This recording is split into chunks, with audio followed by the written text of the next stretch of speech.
Hello to all those who are riding Voyager. I have a 2013 Voyager with 160,000 kilometers on it. And this is a fuel pump out of the Voyager that there's other videos on YouTube as well or online. And I thought I'd just go through my process. Now, I have taken this one apart and I have put a new filter in. This is a filter that I got, and this is the off of Amazon. I ordered this in, and you may be able to see the numbers there. So anyways, this is the filter. This is the old filter that I've taken out, and as you can see, it's brown. When I had taken it out, it was kind of full of dirt and maybe a few bugs or something there mushed up. So anyways, it was time to change it out, and that's the second full change that I've done. And what I've got existing in the bike right now, in the fall, winter, I'll be putting this assembly in with a new filter that's already on here. So anyways, I just thought I'd start off there. I've taken it apart to make it a little bit easier and quicker on this video. So anyways, here's the head of the float pump mechanism. In here, down here is the pump.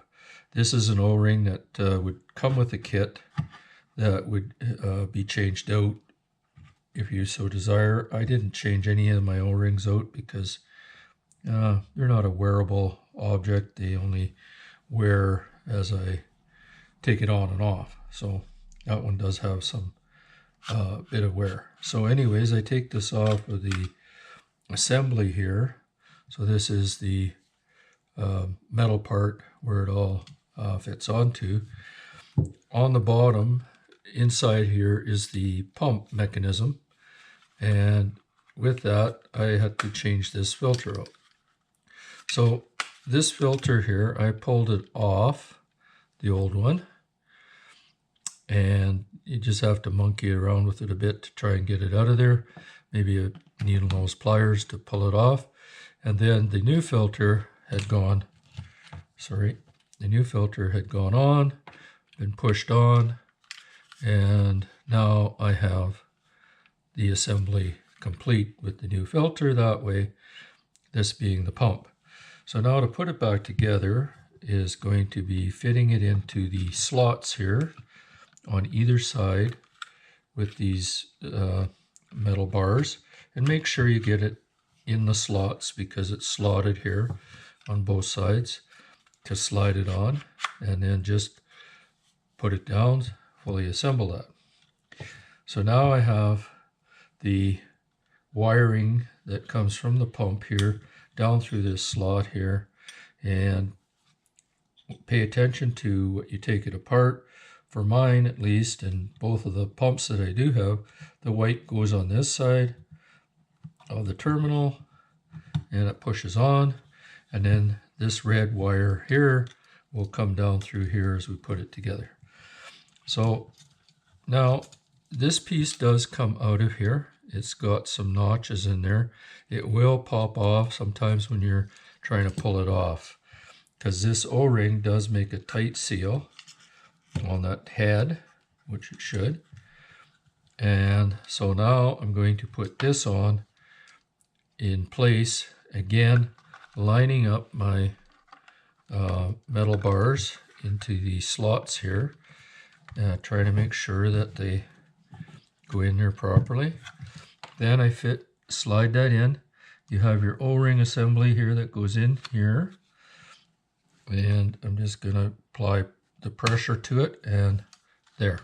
Now it's on, and now I have my metal bar pieces or holder here that has my wire clips. One is the ground, the other is a hot wire that goes to the float mechanism.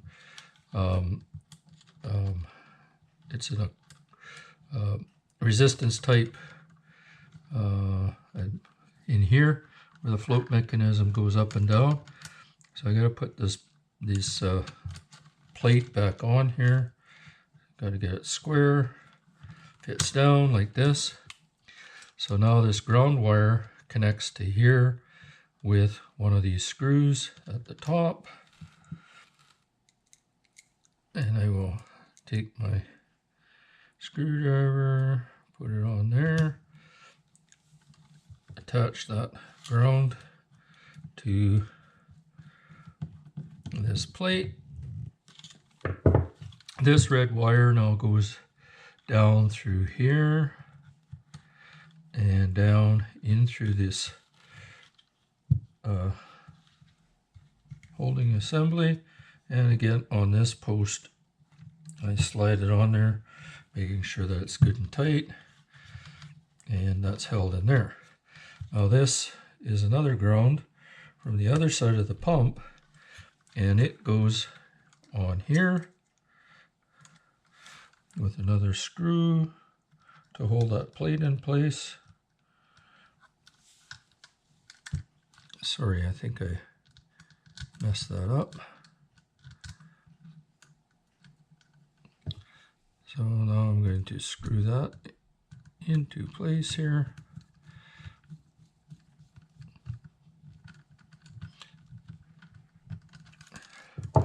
Tight, and my last screw here goes through here.